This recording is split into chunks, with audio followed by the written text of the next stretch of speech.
Преговорите за името меѓу Скопје и Атина ќе се интензивираат по локалните избори, најави денеска премиерот Зоран Заев.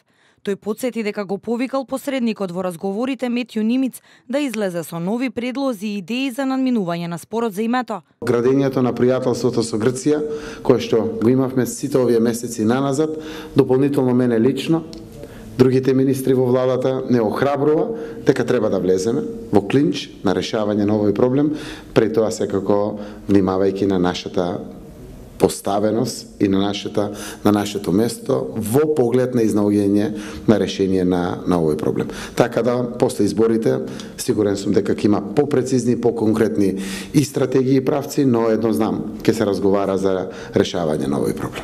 По продуктивни разговори за името по локалните избори очекува и пратеникот на грчката опозицијска партија Нова демократија, задолжен за надворешна политика Јоргос Комуцакос. Коментирајќи ги резултатите од првиот круг од локалните избори во Македонија, Комуцакос во интервју за АНА МПА изјави дека победата на СДСМ во првиот круг представува позитивен тек на настаните и можност за понатамошно подобрување на односите меѓу двете земји. Грчкиот пратеник изрази задоволство што во Македонија се подобрува атмосферата за решавање на спорот за името. Самиот факт што националистот Никола Груевски загуби на локалните избори е позитивен тек на развојот на настаните. Сега во Скопје имаме многу посигурни и попродуктивни соговорници во однос на прашањето за името.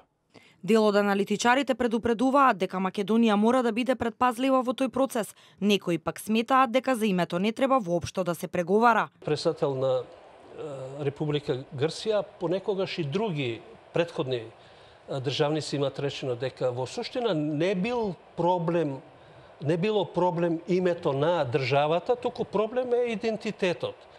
Затоа не може да се дискутира. И затоа нема основа правна ниту во резолуцијата на Обединетите нации, ниту во досегашната декларирана политика на меѓународната заедница на релевантните, на големите сили, например, и така натаму. Никој нема речено, ниту Соединетите американски држави, ниту Русија, ниту Кина, дека треба идентитетот да не се промени, ниту тоа е можно да се разбереме. Да, но професорот Цуцуловски... Што значи дека има тежина, страшна тежина како задача оваа власт, бидејќи она се зарече дека ќе ги реши тие прашања.